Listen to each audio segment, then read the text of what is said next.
निगरान वजीर आजम कौन होगा, नाम सामने आ गया। किसकी जीत हुई, किसकी हार हुई। शहबाज शरीफ साहब ने आखिरी 6 हफ्तों में कितने बड़े ब्लंडर किए। मेरे पेशे, मेरे मोकल, मेरे मुर्शद, मेरे कायद इमरान खान से मेरी वाबस्तगी आप कभी भी ख़त्म नहीं कर सकते। शेर अफजल ने किस तरह का पैगाम दिया, 20वीं सदी की जमातों को अवाम मानने को तैयार नहीं है। तुम हमें झूठा साबित करने के बाद मजीद गिर जाते हो। आज की गोरखधंधा में इन खबरों के ऊपर आपसे बात करेंगे।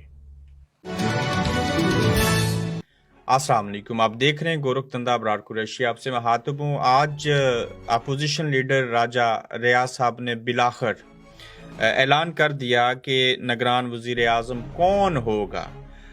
इसमें सियासतदान हार गए, इस्टेब्लिशमेंट जीत गई। बाप पार्टी बलोचिस्तान अवामी पार्टी के अहम रहनुमा अनवारुल हक काकड़ निगरान वजीर आजम होंगे। ये बात राजा रियाज साहब ने मीडिया के ऊपर आके प्रेस कॉन्फ्रेंस करके बता दी।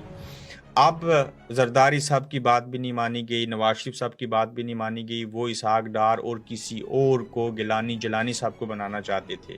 तो जब ये फैसला हो गया कि अनवारुल हक काकड़ बाप पार्टी यानी कि जो पार्टी सबसे ज़्यादा इस्टेब्लिशमेंट के करीब है उनका बंदा वजीर आजम होगा, तो इससे क्या साबित हुआ कि सियासतदान आज भी हारे, कल भी हारे थे। उनकी बात आज भी नहीं मानी गई और आइंदा भी नहीं मानी जाएगी। और निगरान वज़ीर आज़म अनवारुल हक काकड़ होंगे। एक अनवारुल हक वज़ीर आज़म आज़ाद कश्मीर हैं और ये निगरान वज़ीर आज़म अनवारुल हक जो काकड़ हैं वो पाकिस्तान के होंगे। अब इसके ऊपर नून लीग की तरफ से रिएक्शन क्या आएगा, पीपल्स पार्टी क्या कहेगी, क्या सोचेगी, क्या आगे होगा, इसके ऊपर कौन रजामंद होगा, कौन नहीं होगा, क्या इनके पास इख्तियार भी है कि नहीं।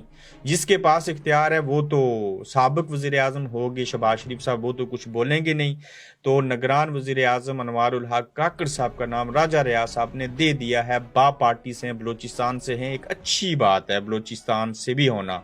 तो आप देखते हैं कि ये हतमी शक्ल इख्तियार करेंगे अनवारुल हक काकड़ बतौर वज़ीर आज़म निगरान पाकिस्तान, या कि कुछ और होगा। शहबाज शरीफ साहब ने इक़्तिदार के आखिरी 6 हफ्तों में ऐसे ब्लेंडर किए कि 99% तरक्याती बजट जो था उसमें सियासतदानों को कहा अपने यूनिवर्सिटियां बना लीजिए, सड़कें दे दी, इस पैसे को इस्तेमाल करें। ये यूनिवर्सिटियां जो दी हैं करोड़ों रुपए इनकी बोली लगती है, फिर इनको बेच दिया जाता है।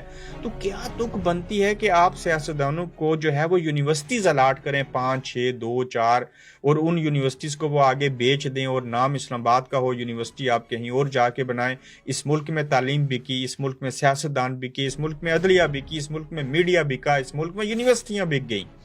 तो आखिरी 6 हफ्तों के अंदर जितना माले मुफ्त दिले बहने समझते हुए जो 6 हफ्ते थे उसमें 99% जो पैसा पड़ा था, जाहिर है उसको कहीं लगाना था, तो उन्होंने यूनिवर्सिटियां दे दी, सड़कें दे दी, बाकी काम कर लिया। इसका 30% भी प्रैक्टिकल हो जाए तो बड़ी बात है। वरना पैसा बनाओ, माल बनाओ, वोट खरीदो, इलेक्शन जीतो, हुकूमत में आओ, फिर माल बनाओ, फिर इलेक्शन लड़ो, फिर अवाम के पास जाओ और हुकूमत करते रहो। ये सारी कहानियां हैं। फिर आज जिनके बरादरी लोगों को मार दिया कुछ अस्करियत पसंदों ने, और ये बात मानी कि बिल्कुल उन्होंने ही मारा, जिसमें चूंकि एसएचओ की भी जान गई, मगर वो कहते हैं कि ताकतवर हल्के मुझे धमकियां दे रहे हैं। ये शेर अफजल मरवत कह रहे हैं, इमरान खान साहब के वकील कह रहे हैं। उन्होंने बड़ा सख्त अल्फाज के अंदर एक मैसेज दिया है कि मेरे पेशे को, मेरे मोकल, मेरे मुर्शद, मेरे कायद इमरान खान से मेरी वाबस्तगी कमज़ोर नहीं होगी। सिर्फ गुजारिश है जीने दो, जियो और जीने दो। कहते हैं ना तो आप मेरे पेशे को मुझसे छीन सकते हैं, ना मेरे मोकल, ना मेरे मुर्शद, ना मेरे कायद इमरान खान से मेरी वाबस्तगी कमज़ोर होगी। क्यों कि हम पठान हैं, हम बिकते नहीं, हम झुकते नहीं। हमने इससे कबल भी कुर्बानियाँ दी हैं, आइंदा भी कुर्बानियाँ देते रहेंगे। जितने मर्जी लोग हैं उनको मार दो, रियासत जो मर्जी धमकी दे दे, हम पीछे नहीं हटेंगे। क्या ये जो ज़बान बोल रही है इसको बंद कर दिया जाएगा, या जो कुछ कर रहे हैं वो करने दिया जाएगा, या लोगों के पास आखिरी हल क्या होगा करने का।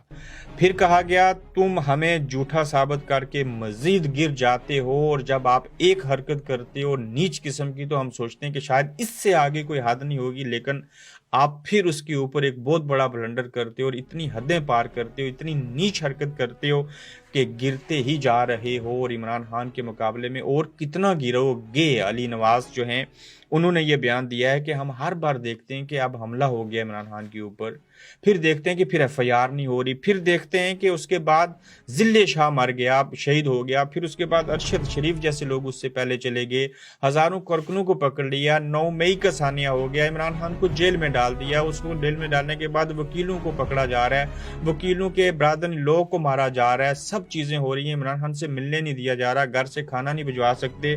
تو علی نواز کہتے ہیں کہ تم ہمیں جھوٹا ثابت کر کے مزید گر جاتے ہو، اور آخر کب تک گرتے رہو گے، اور کیوں ہمیں سنبھلنے نہیں دیتے اور خود کیوں نہیں سنبھلتے، اور یہ چیزیں آخر کب تک ہوتی رہیں گی، یہ انہوں نے سوال اٹھایا ہے۔ اس سوال کا جواب انہیں کون دے گا؟ اس ملک کے وکیل، اس ملک کے جج، اس ملک کا میڈیا، سیاستدان، سب لوگ یرغمال بنے ہوئے ہیں۔ یہاں نگران وزیر اعظم سے لے کے کسی اہم پوسٹنگ کے اوپر بھی کسی شخص کو وہ اپنی مرضی سے نہیں لگا سکتے، یہاں پہ پکڑے جاتے ہیں، یہاں پہ 200 ایف آئی آر ہوتی ہے، یہاں پہ درجنوں ضمانتیں ہوتی ہیں، آپ پھر بھی جان بخشی نہیں ہوتی آپ کی، اور وہیں پہ اسی نظام کی خاطر، اس نظام کی نظر ہو گیا عمران خان، اس نظام کی نظر بھٹو صاحب ہوئے، محترمہ بینظیر بھٹو شہید ہوئی، نواز شریف صاحب ہوئے، زرداری صاحب کو جیل میں رکھا گیا، ان کو چور، نکما، منافق، گندا اور کرپٹ ثابت کیا گیا، اور انہیں کسی نے نہیں پوچھا، جو ان سب کے ساتھ ایسا کچھ کرتے رہے۔